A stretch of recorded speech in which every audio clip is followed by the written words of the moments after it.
بلکہ موت کے بعد باقی رہے گا انسان، اس کے بعد بھی زندگی کا ایک سلسلہ ہے جو جاری رہے گا۔ فرماتے ہیں کہ اگر آپ اس سوال کو دیکھیں تو جتنے بھی تجربی علوم موجود ہیں وہ اس کا جواب نہیں دے سکتے۔ تجربی علوم میں اگر بیالوجی کا موضوع جو ہے وہ زندہ موجود ہے تو زندہ موجود میں وہ حیات کے مسائل کو بیان کرتا ہے، درست ہے، بیالوجی، لیکن وہ اس کا سوال نہیں، اس سوال کا جواب نہیں دیتا بیالوجی جو ہے، علم، کہ کیوں ہے زندگی، کیسے ہے زندگی، اس کی تو وضاحت کرے گا وہ، کہ انسان موجود ہے، جانور موجود ہے، یہ حیات ہے، اب اس زندہ موجود کے کچھ احکامات ہیں، اس کو بیالوجی بیان کر رہا ہے، موجود زندہ ہی کو مد نظر رکھتے ہوئے، درست ہے۔ لیکن بیالوجی کبھی بھی اس سوال کا جواب نہیں دے سکتا کہ کیوں حیات کیوں ہے، زندگی کیوں ہے۔ نہ ہی یہ کیمسٹری جواب دے سکتی ہے، نہ ہی فزکس کا جواب دے سکتا ہے، نہ ہی جو ہے باقی علوم، جتنے بھی تجربی علوم ہم نے گنے تھے پچھلے درسوں میں، وہ اس کا جواب نہیں دے سکتے۔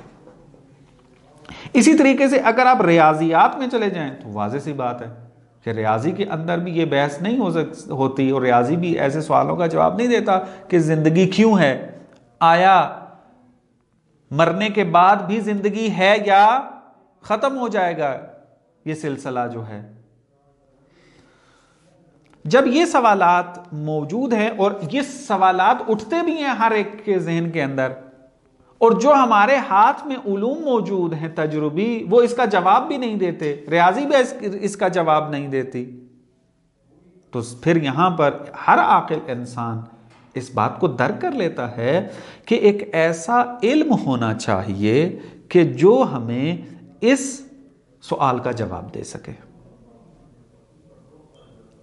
اور پھر اس علم کے اندر پھر اس قسم کے سوالوں کا جواب دیا جائے گا کہ آیا انسان یہی مادی بدن ہے یا مادی بدن کے علاوہ ایک حقیقت رکھتا ہے جس کو روح کہتے ہیں اور وہ مجرد ہے۔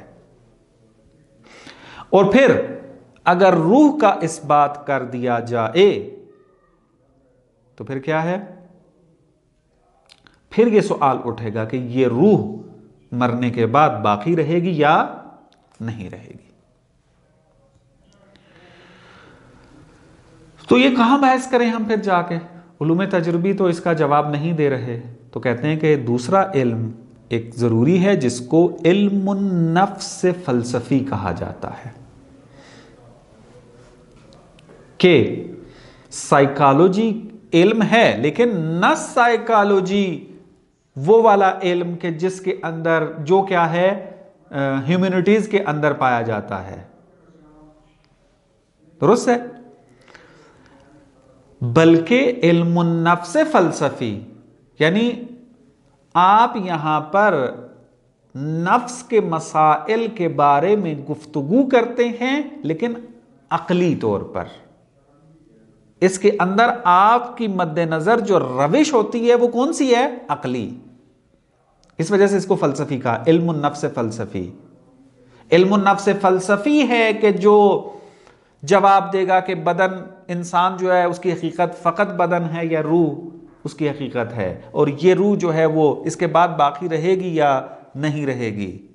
وائلا جو اس وقت رائج ہے ایک سائنس کے طور پر، سائیکالوجی کا علم، اس میں یہ بحث نہیں ہوتی، اس میں تو نفس کے ساتھ مربوط جو مسائل ہیں وہ بحث ہوتے ہیں کہ انسان کے نفسیاتی جو خواہشات ہیں وہ کیوں پیدا ہوتی ہیں، انسان کو اگر خوشی ہوتی ہے تو کیسے پیدا ہوتی ہے، انسان کو اگر غمی ہوتی ہے تو کیسے ہوتی ہے، درست ہے۔ ان ساری چیزوں کی بھی بحث جو ہوتی ہے وہ کیا ہے، انسان سائیکالوجی کے اندر جا کر پڑھتا ہے۔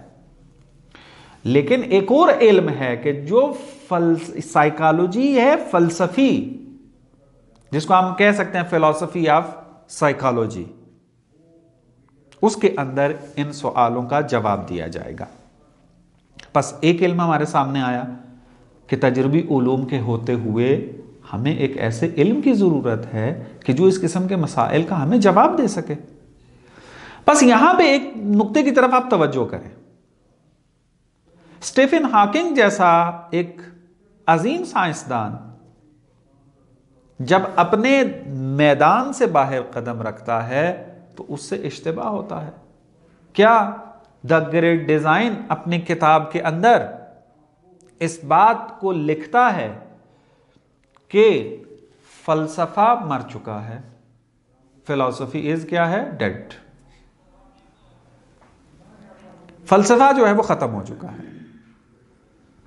کیوں ختم ہوا؟ کہتا ہے کہ اس وجہ سے چونکہ اس وقت سائنس اتنا ترقی کر چکی ہے کہ اب وہ اس کائنات کے جتنے بھی معما ہیں اس کو حل کر دیتی ہے۔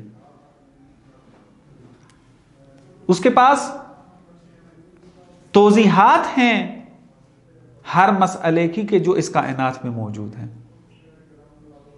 تو اس نے کہاں غلطی کی ہے؟ اب اس مسئلے کو، یہ جو بحثیں ہم پڑھ رہے ہیں، یہ جواب ہے اس اسٹیفن ہاکنگ کی بات کا کہ فلسفہ آیا مرا ہے یا نہیں مرا؟ یہ جواب ہے اس کا۔ اگر فلسفہ مر گیا ہے اور جو تجربی علوم ہے، جو سائنس ہے، وہ جواب دیتی ہے تمام سوالات کے جو اس کائنات میں راز پوشیدہ ہیں، اس کے جواب دے سکتی ہے، تو ایک سوال تو یہ بھی اٹھتا ہے کہ آیا میری حقیقت یہ بدن ہے یا روح ہے؟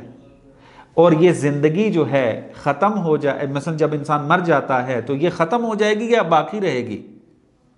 تو پھر آئے کون سا علم اس کے بارے میں جواب دے گا؟ نہیں ہے کوئی علم۔ بس خلط کیا، میں نے کلام جدید کی بحث میں بھی اس کی طرف تذکر دیا تھا کہ یہاں پر یہ دانشمند افراد، یہ سائنسدان بعض اوقات اس قسم کا اشتباہ کر دیتے ہیں کہ سائنس کیفیت کے بارے میں بحث کرتی ہے، فلسفہ کیوں کا جواب دیتا ہے۔ سائنس یہ بتائے گی کہ زندگی کیسے ہے،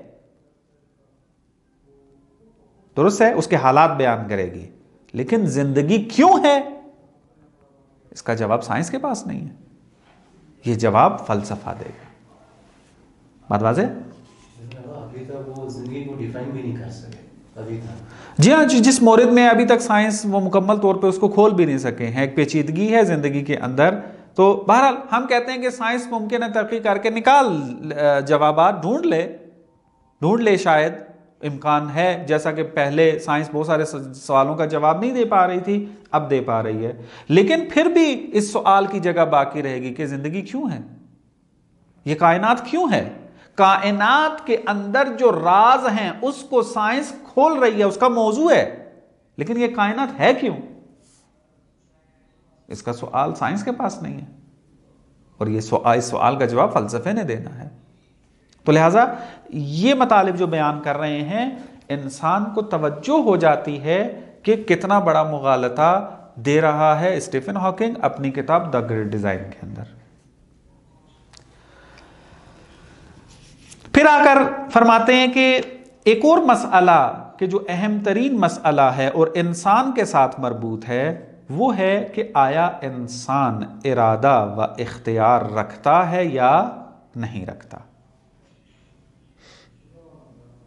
درست ہے؟ اب ظاہری سی بات ہے، کون سا علم اس کے بارے میں بحث کرے گا کہ انسان ارادہ رکھتا ہے یا نہیں رکھتا؟ انسان جو ہے وہ اپنی ذمہ داریاں اختیار اور ارادے کے ساتھ انجام دیتا ہے، نہ یہ وظیفہ ہے فزکس کا، نہ یہ وظیفہ ہے بیالوجی کا، نہ یہ وظیفہ ہے کس کا کیا نام ہے باقی علوم کا، ریاضی کا، اور نہ ہی دوسرے علوم جو سائنسی تجربی علوم کہلاتے ہیں، کوئی بھی اس کا جواب نہیں دے پائے گا۔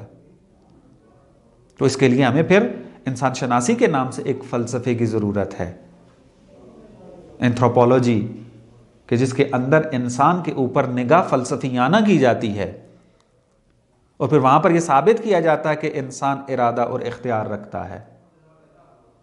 بس یہاں ایک اور علم کی ضرورت کا احساس ہوتا ہے۔ اس سے بڑھ کے پھر فرماتے ہیں کہ یہ جو مسائل کا آپ جواب دے رہے ہیں، علم النفس فلسفی کے اندر بھی آپ جواب دے رہے ہیں بعض سوالوں کا، اور آپ انسان شناسی فلسفی کے اندر بھی کیا ہے، آپ جواب دے رہے ہیں بعض سوالوں کا، تو یہاں پر آپ کس سے استفادہ کر رہے ہیں؟ عقل سے، عقل سے استفادہ کر رہے ہیں۔ تو اب یہ سوال پھر اپنی جگہ باقی رہے گا، سوال اٹھے گا کہ آیا عقل کے اندر یہ قدرت ہے کہ وہ ان مسائل کو اس بات کر سکے؟ آیا عقل نام کی کوئی چیز ہے؟ ظاہری بات آ جائے گا اس میں، حس و تجربے سے ہٹ کے عقل نام کی کوئی چیز ہے؟ اگر وہ عقل ہے تو اس کا دائرہ کار کتنا ہے؟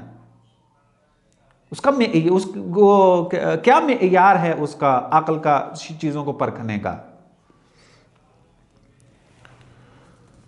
آیا یہ عقل جو ہے وہ حقیقت تک پہنچا سکتی ہے انسان کو یا نہیں پہنچا سکتی؟ اس قسم کے سوالات اٹھتے ہیں۔ ادراکات عقلی جو ہیں ان کی ارزش کیا ہے، ان کی ویلیو کیا ہے؟ اس قسم کی جو بحثیں ہیں، ضرورت محسوس ہوتی ہے کہ پھر ایک اور علم ہونا چاہیے کہ جو اس کے بارے میں بحث کرے، وہ کیا؟ ایپسٹمولوجی، شناخت شناسی یا معرفت شناسی یا ایپسٹمولوجی۔ اس کے اندر بحث یہ ہے کہ انشاءاللہ جب ہم اس مقدماتی بحث سے نکلیں گے تو ہمارے اہم ترین ایک موضوع اس کتاب کے اندر ہے، وہ یہی ہے۔ اگر ہم بحث کریں گے کہ حس و تجربے کا کیا حقیقت ہے، اس کا دائرہ کار کیا ہے، اس کے ساتھ اس سے حاصل ہونے والے جو ادراکات ہیں، اس سے حاصل ہونے والے جو قضایا و مسائل ہیں، ان کی کتنی ارزش و ویلیو ہے۔ اسی طریقے سے عقل کی حقیقت کیا ہے، عقل کا دائرہ کار کیا ہے، عقل سے ہونے والے حاصل ہونے والے ادراکات کی جو ہے وہ ویلیو کتنی ہے۔ یہ ساری بحث جو ہے وہ ہمیں ضرورت ہے کہ ہم اس کو حل کریں، اور وہ ایپسٹمولوجی کے اندر جو ہے وہ بیان کی جاتی ہے۔ پھر اس کے بعد کہتے ہیں کہ اگر آپ عملی علوم میں چلے جائیں، ابھی تک تو ہم نظری علوم کی بحث کر رہے تھے، عملی علوم میں آئیں تو اب وہاں پر مثلا بعض چیزیں آپ کہتے ہیں کہ یہ کام کرو، اگلا سوال کرتا ہے میں کیوں کروں کام؟ یہ بہت اچھا ہے یہ کام۔ آپ انسانیت کی خدمت کرو، کیوں؟ اچھا ہے۔ چوری مت کرو، وہ کہتا ہے کیوں نہ کروں، میرا فائدہ ہے اس کے اندر، وہ کہتا ہے نہیں یہ بری چیز ہے۔ تو اب آگے سوال یہ اٹھتا ہے، یہ اچھائی اور برائی ہے کیا؟ آیا اس اچھائی اور برائی کا کوئی معیار بھی ہے، یا ہر ایک اپنی جو ہے وہ مرضی سے اچھائی اور برائی بنا لے؟ وہ کہے کہ چونکہ مجھے اچھا لگتا ہے لہذا یہ انجام دو، یا نہ بلکہ اچھائی اور برائی کا کوئی معیار ہے، اس معیار کے مطابق ہم ایک چیز کو اچھا کہیں گے اور ایک چیز کو برا کہیں گے، اور جب وہ اچھی چیز ہے تو اس کا حکم دیں گے کہ اس کو انجام دو، اور اگر بری چیز ہے تو اس کا حکم دیں گے کہ نہ کرو، اسے روکیں گے۔ تو بس اب سوال یہ سامنے آتا ہے کہ خیر اور شر، خوب اور بد، اچھائی اور برائی، اس کا ملاک کیا ہے؟ اچھے اعمال اور برے اعمال کا ملاک کیا ہے؟ کس ملاک کے تحت آپ کہیں گے کہ یہ اچھا عمل تھا، اور کس ملاک کے تحت کہیں گے کہ یہ برا عمل ہے؟ تو اس کے لیے ہمیں کیا ہوتا ہے؟ پھر ایک الگ علم کی جو ہے وہ ضرورت پڑتی ہے، جس کو ہم کہتے ہیں فلسفہ اخلاق۔ فلسفہ اخلاق کے اندر جو ہے وہ یہ بحث ہوتی ہے، اور وہاں جا کر ان سوالوں کا جواب دیا جاتا ہے۔ بات واضح ہے؟ تو فرماتے ہیں کہ فلسفہ اخلاق کے مسائل کا اس بات بھی آخر میں منتہی ہوتا ہے کس کے اوپر؟ کہ معرفت شناسی ہونی چاہیے، کیونکہ آپ نے فلسفہ اخلاق میں بھی مختلف روشوں سے مسائل کو اس بات کرنا ہے، مثلا عقل کے ذریعے آپ نے ثابت کرنا ہے، تو ظاہری سی بات ہے پھر عقل کی کیا حقیقت ہے، ہویت ہے، اس کے بارے میں بحث آپ کو معرفت شناسی میں کرنی ہے۔ کہتے ہیں کہ یہ مسائل جو ہم بیان کر رہے ہیں، مثلا علم النفس فلسفی بیان کیا آپ کے لیے، انسان شناسی فلسفی بیان کیا، فلسفہ اخلاق آپ کے لیے بیان کیا، ایپسٹمولوجی کی بحث آپ کے سامنے جو ہے وہ بیان کی، آ کر کہتے ہیں کہ آپ اگر مزید دقت کریں تو آپ کو ان مسائل کے درمیان ارتباط بھی نظر آئے گا۔ مثلا آپ کو علم النفس فلسفی کے مسائل خدا شناسی کے ساتھ مرتبط ہوتے نظر آئیں گے۔ کیسے؟ وہاں پر یہ بیان کیا جاتا ہے کہ خدا ہے جس نے انسان اور انسان کے بدن اور انسان کی روح کو خلق کیا ہے۔ ہم نے روح اور بدن کے بارے میں کہاں بحث کرنی تھی؟ علم النفس فلسفی میں۔ تو علم النفس فلسفی میں روح اور بدن کے بارے میں بحث ہو رہی ہے۔ اس کو خلق کس نے کیا ہے؟ خدا نے۔ اور پھر خدا شناسی میں یہ بحث ہوتی ہے کہ وہ خدا ہے کہ جس نے اس جہان کو ایک خاص نظم کے ساتھ جو ہے وہ اس کو چلا رہا ہے، ایک خاص نظم حاکم ہے اس کے اوپر، اور یہ نظم جو ہے وہ خدا نے رکھا ہے اس کے اندر۔ خدا ہے کہ جو انسان کو مارتا ہے اور پھر اس کو دوبارہ جو ہے وہ زندہ کرتا ہے تاکہ عذاب دے سکے جو برے تھے اور جو اچھے تھے ان کو جزا دے سکے۔ بس آپ نے دیکھا کہ اب یہاں پہ کیا ہو جائے گا؟ ربط پیدا کر جاتا ہے فلسفہ اخلاق کے ساتھ، کیونکہ کہا جا رہا ہے کہ اچھے کام پہ آپ کو جزا ملے گی، برے کام پہ آپ کو سزا ملے گی، تو اچھائی اور برائی کا ملاک کیا ہے؟ کہاں پر بحث ہونی ہے؟ فلسفہ اخلاق کے اندر۔ تو اب یہاں پر اس کا ارتباط جو ہے وہ قائم ہو جاتا ہے، اور اسی طرح انسان شناسی کی بحث کے ساتھ بھی ارتباط قائم ہو جاتا ہے اس کا۔ تو لہٰذا خدا کی شناخت، خدا کی صفات کی شناخت، خدا کے افعال کی شناخت جو ہے یہ ایک الگ علم میں بحث کی جاتی ہے جس کو خدا شناسی کہا جاتا ہے، یا آج کل کے فلسفے میں اس کو الہیات بالمعنی الاخص کہا جاتا ہے اسلامی فلسفے کے اندر۔ تو یہ بحثیں جو ہیں وہ اس طریقے سے بیان ہوتی ہیں۔ اب آہستہ آہستہ جو ہے وہ نزدیک لے آئے اس مطلب کو سمجھانے کے لیے کہ فلسفے میں کس قسم کی بحث ہوتی ہے فلسفہ اولا کے اندر۔ فرماتے ہیں کہ ان تمام مسائل کو اگر ہم مد نظر رکھیں پھر بھی ہمیں محسوس ہوتا ہے کہ ایک علم ہونا چاہیے۔ کیوں؟ اس وجہ سے کہ یہ مسائل کیا ہیں؟ مرتبط ہیں کچھ ایسے مسائل کے ساتھ کہ جو ان سے زیادہ کلی ہیں اور عمومی ہیں، اور بنیاد بن رہے ہیں ان علوم کے لیے۔ اگر وہ کلی اور عمومی مسائل کو ثابت نہ کیا جائے تو ان علوم کے اندر بیان ہونے والے مسائل کی بھی کوئی قدر و قیمت باقی نہیں رہتی۔ تو کہتے ہیں بس یہاں پر اب کیا ہے؟ ان مسائل، یہ مسائل تمام کے تمام کیا ہیں؟ ایسے مسائل کے اوپر بنا رکھتے ہیں اور ان موقوف ہیں ایسے مسائل کے اوپر کہ جو مسائل کلی اور عمومی ہیں، اور ان مسائل کا قلمرو کتنا ہے، ان مسائل کا دائرہ کار کتنا ہے کہ وہ حسی امور کو بھی شامل ہیں اور حسی امور کے علاوہ مجرد امور کو بھی شامل ہے۔ اب چونکہ ہاں کلی جو ہے مبادی ہوں گے، ابھی اس کی طرف تذکر آئے گا، بھی پہلے ہم بات بھی کر چکے ہیں۔ اب یہ والا مطلب جو ہے وہ سمجھ میں آ جائے گا چونکہ ہم پہلے اس کے بارے میں بات کر چکے ہیں۔ فقط یہ کہ مزید تفصیل کے ساتھ جناب آیت اللہ مصباح جو ہے اس کو بیان کر رہے ہیں تاکہ طالب علم کے ذہن میں اگر کوئی ابہام باقی ہے تو وہ بھی ختم ہو جائے۔ فرماتے ہیں کہ اس قسم کے مسائل ہم اگر دیکھتے ہیں موجودات مادی کے اندر، اگر ہم مد نظر رکھیں یا موجودات مادی یا موجودات مجرد کو باہم ایک ساتھ بھی اگر ہم دیکھتے ہیں تو ہمیں ہر موجود کے اندر کیا ہے؟ یہ بات نظر آتی ہے کہ وہ اپنی پیدائش میں، اپنی بقا میں ایک دوسرے کے محتاج ہیں۔ ان موجودات کے درمیان فعل و انفعال پایا جاتا ہے، علت و معلول کا رابطہ پایا جاتا ہے، تاثیر و تاثر پایا جاتا ہے۔ مثلا لکڑی آگ سے تاثیر لیتی ہے اور آگ لکڑی میں تاثیر جو ہے وہ ایجاد کرتی ہے۔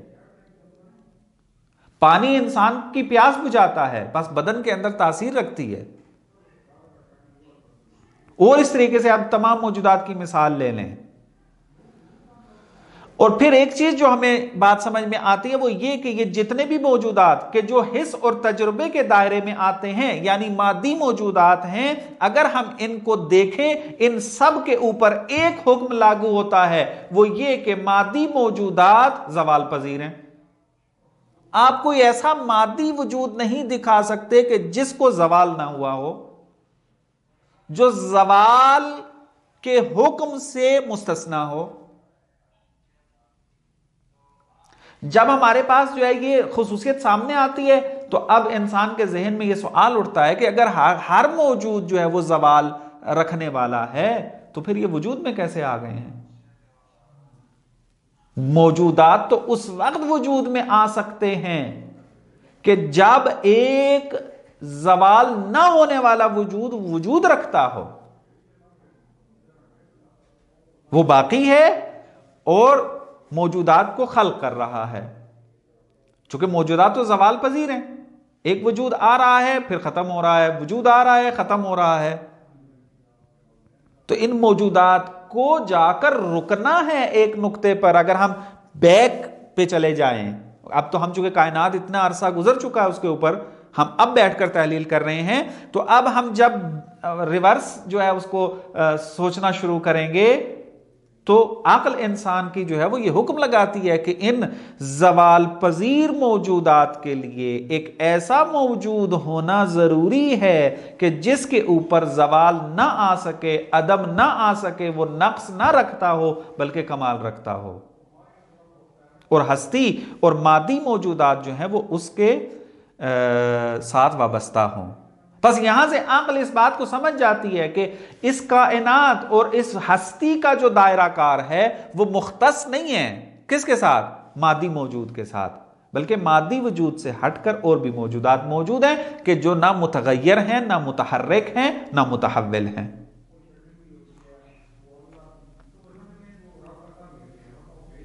وہ نہ زمان و مکان کے محتاج ہیں۔ بس اب یہ والی بحث کہ ہستی کے اندر آیا فقط وہی موجودات ہیں کہ جو زوال پذیر ہیں یا نہ، بلکہ ایسے موجودات بھی ہیں کہ جو زوال پذیر نہیں ہیں، ثابت ہیں، ان کے اندر تبدیلی نام کی کوئی چیز نہیں ہے، ان کے اندر حرکت نام کی کوئی چیز نہیں ہے، ان کے اندر تحول نام کی کوئی چیز نہیں ہے۔ آیا یہ جو موجود ثابت ہے اور مستقل ہے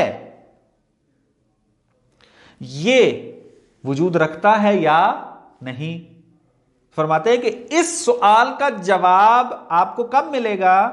کہ جب آپ آ کر وجود کے بارے میں بحث کریں گے اور پھر موجود کو تقسیم کریں گے جا کر موجود مادی اور موجود مجرد کے درمیان۔ کہیں گے کہ موجود یا مادی ہوتا ہے یا مجرد، اور عقل سے اس کو ثابت کریں گے۔ موجود یا ثابت ہوتا ہے یا متغیر، موجود یا ممکن الوجود ہوتا ہے یا واجب الوجود ہوتا ہے۔ فرماتے ہیں کہ جب تک آپ اس تقسیم کو حل نہیں کریں گے آپ کو ان سوالات کا جواب نہیں مل سکتا کہ آیا یہ ہستی محدود ہے مادی موجودات کے اندر یا مادی موجودات کے علاوہ بھی موجودات موجود ہیں۔ تو کہتے ہیں آپ کو پھر یہ والی بحث کرنا جو ہے وہ ضروری ہے۔ اگر یہ مثلا کہتے ہیں کہ وجود واجب اور مجردات اگر ثابت نہ ہوں تو پھر آپ نہ تو خدا شناسی کی بحث کر سکتے ہیں، نہ آپ جو ہے وہ علم النفس فلسفی کی بحث کر سکتے ہیں، چونکہ اس کا اصلا میدان ہی خالی ہو جاتا ہے۔ چونکہ خدا شناسی میں آپ وجود مجرد سے بات کر رہے ہوتے ہیں، واجب الوجود سے بات کر رہے ہوتے ہیں۔ علم النفس فلسفی کے اندر آپ نتیجہ جو لیتے ہیں وہ یہ کہ روح ایک مجرد حقیقت کا نام ہے۔ تو جب آپ اس مسئلے کو ہی حل نہیں کر پائیں گے کہ موجود تقسیم ہوتا ہے مجرد اور مادی کی طرف، ثابت و متغیر کی طرف، واجب و ممکن کی طرف، تو آپ ان علوم تک آپ کی نوبت ہی نہیں پہنچے گی۔ دیکھیں کس طریقے سے ترتیب سے لے کر آئے ہیں۔ پہلے خاص علوم کے مسائل کو بیان کرتے آئے کہ تجربی علوم کے علاوہ ہمیں علوم کی ضرورت ہے، اور پھر آخر میں نتیجہ یہ لے رہے ہیں کہ ہمیں ان سب علوم سے پہلے ایک علم کی ضرورت ہے کہ جو آ کر ان مسائل کو حل کرے تاکہ دوسرے موضوعات، دوسرے علوم کو موضوع مل سکے۔ اگر آپ وجود واجب ثابت نہیں کریں گے خدا شناسی کا علم وجود میں نہیں آئے گا۔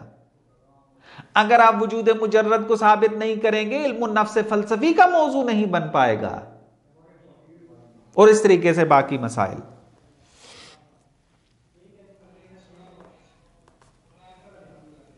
پس فرماتے ہیں، یہ عبارت پڑھ لیتے ہیں چونکہ آخری مطلب ہے اس مورد میں، عبارت کا ترجمے کے ساتھ چل لیتے ہیں۔ میں نے باقی عبارتوں کو نہیں پڑھا چونکہ مطلب آسان تھا، اتنا زیادہ مشکل نہیں تھا، تو ساتھ ساتھ میں نے اس کو بیان کر دیا۔ آپ جیسے ہی عبارت کی طرف جائیں گے تو وہ قابل فہم ہے، چاہے وہ انگلش میں ہو یا جو ہے وہ اردو میں ترجمہ اگر اویلیبل ہو جائے تو دیکھ لیں گے۔ وائلا فارسی، عربی اور انگلش تینوں میں موجود ہے۔ بدین ترتیب روشن شد، اس ترتیب سے ہمارے لیے یہ بات روشن ہو گئی کہ برائے انسان یک سلسلہ مسائل مہم و اصولی مطرح است، کہ انسان کے لیے کچھ اصولی ترین اور اہم ترین مسائل جو ہیں وہ پیش آتے ہیں کہ ہیچ یک از علوم خاص حتی علوم خاص فلسفی پاسخگوی آنها نیستند، کہ ان مسائل کا جواب نہ تو علوم تجربی دے سکتے ہیں اور نہ ہی علوم فلسفی خاص دے سکتے ہیں، جن کی بعض مثالیں ہم نے لی ہیں۔ نہ علم النفس فلسفی اس کا جواب دیتا ہے، نہ خدا شناسی تنہا اس کا جواب دیتا ہے، نہ جو ہے فلسفہ اخلاق اس کا جواب دیتا ہے، نہ انسان شناسی فلسفی اس کا جواب دیتا ہے، کوئی بھی خاص فلسفی علم اس کا جواب نہیں دیتا۔ وباید علم دیگری برائے بررسی آنہا وجود داشتے باشد، پس ضروری ہے کہ ایک علم ان مسائل کو حل کرنے کے لیے موجود ہونا چاہیے، اور وہ علم کون سا ہے؟ وآن ہمان میٹافزک یا علم کلی یا فلسفہ نخستین است کہ موضوع آن اختصاصی به هیچ یک از انواع موجودات و ماہیات متعین و مشخص ندارد۔ اور وہ علم کون سا ہے؟ وہی علم کلی ہے، وہی فلسفہ اولا ہے کہ جس کا موضوع ہم نے کہا تھا کسی بھی خاص موجود کے ساتھ مختص نہیں ہے، مقید نہیں ہے، بلکہ وہ مطلق ہے اور مطلق کی قید لگی ہوئی ہے اس کے اندر۔ وناچار باید موضوع آن را کلی ترین مفاہیم قرار داد، پس ضروری ہے کہ ہم کیا کریں؟ اس کے موضوع کو کلی ترین مفہوم میں سے قرار دیں۔ کیوں؟ اس وجہ سے کہ اگر وہ کلی ترین نہ ہوتا، اس کی کلیت میں پھر بھی کچھ نہ کچھ قید ہوتی، تو پھر نیچے والا کوئی نہ کوئی علم اس کا جواب دے دیتا۔ ہم دیکھتے ہیں کوئی بھی علم اس کا جواب نہیں دے پا رہا۔ اس کا مطلب یہ ہے کہ یہ موضوع اتنا کھلی ہے کہ اس کے مسئلے کا جواب دوسرے علوم کے دائرہ کار میں آتا ہی نہیں ہے، کہ قابل صدق بر ہمیں امور حقیقی و عینی باشد، کہ یہ مفہوم کلی پھر کیا ہوگا؟ تمام حقیقی اور خارجی و عینی امور کے اوپر جو ہے وہ قابل صدق ہے۔ موجود مطلق موجود اس اعتبار سے کہ موجود ہے، صدق کرتا ہے یہ مفہوم خدا پر بھی، انسان پر بھی، حیوان پر بھی، سب پر، کیونکہ سب موجود ہیں۔ وآن عنوان موجود است، لیکن دوبارہ وضاحت کر رہے ہیں، یہ وضاحت دے چکا ہوں، میں دوبارہ تفصیل اس کی بیان نہیں کروں گا چونکہ تکرار ہو جائے گا۔ وآن عنوان موجود است، البتے ناموجود از آن جہت کے مثلا مادی است، موجود سے بحث کرتا ہے فلسفہ اولا، لیکن نہ اس موجود سے کہ جو مادی ہے، نہ مادی ہونے کی قید نہیں ہے اس میں، ورنہ از آن جہت کے مجرد است، مجرد ہونے کی قید بھی مد نظر اس کے اندر نہیں ہے، بلکہ از آن جہت کہ موجود است، یعنی فلسفہ اولا موجود سے بحث کرتا ہے اس اعتبار سے کہ وہ موجود ہے، نہ کہ وہ مادی ہے، نہ کہ وہ مجرد ہے، نہ کہ وہ انسان ہے، نہ کہ وہ کوئی اور چیز ہے، نہ بلکہ موجود چونکہ ہے پس میں نے اس سے بحث کرنی ہے. یعنی موجود مطلق، یعنی موجود بما و موجود. یہ تعبیریں مختلف ذہن میں رکھنی ہیں، کیونکہ عربی میں پڑھیں گے تو موجود بما و موجود بھی کہتے ہیں، موجود مطلق بھی کہتے ہیں. تو انسان پہ پریشان نہ ہو کہ ہم نے تو فلسفے کا موضوع الموجود المطلق پڑھا تھا اور ابھی یہ موجود بما موجود آ گیا، اب کیا کریں اس کا. نہ، ایک ہی معنی کی مختلف تعبیریں ہیں. وچنین علمی جا دارد کہ مادر علوم نامیده شود. پھر کہتے ہیں کہ اصلا جچتا ہے اس کو کہ اس کو ہم ماں کہیں تمام علوم کی. کیوں؟ کیونکہ ہر علم اپنے مسئلے کے اس بات کے اندر کسی نہ کسی طریقے سے اس علم کا محتاج ہے، یا موضوع لینے میں محتاج ہے، یا قانون و قاعدہ لینے کے اندر محتاج ہے، اور اس طرح کی احتیاط جو ہے وہ پائی جاتی ہے. کوئی بھی علم خارج نہیں ہے، کوئی بھی علم یہ نہیں کہہ سکتا کہ میں بغیر فلسفے کے اپنے مسائل کو حل کر لوں گا. پس یہ نعرہ لگانا کہ سائنس کے ہوتے ہوئے فلسفے کی ضرورت نہیں ہے، یہ اس کا بہت بڑا اشتباہ ہے، بہت بڑی غلط فہمی ہے.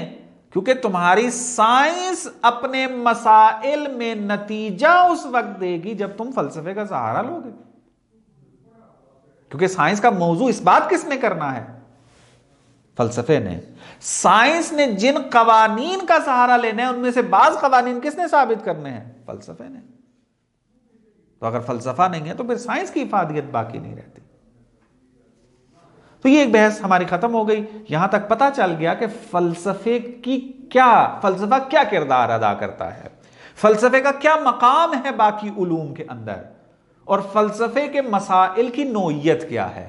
نتیجہ سامنے آ گیا کہ فلسفہ ام العلوم ہے، فلسفہ تمام علوم کی ماں ہے، اور فلسفے کے مسائل کلی ترین مسائل ہیں. ان سے اوپر کوئی کلی مسئلہ نہیں ہے کسی علم کا، اس وجہ سے کلی ترین کہلاتے ہیں آ کر. اس کے بعد پھر مبادئ فلسفہ کی بحث آتی ہے اور ہدف فلسفہ. انشاءاللہ اگر مطلب زیادہ مشکل نہ ہوا تو کوشش کریں گے کہ کل اس درس کو ختم کر دیں. بہرحال وہ تو کل پہ پتہ چلے گا کہ ہم ختم کر پائیں گے یا نہیں. وصلی اللہ علی محمد و آل محمد.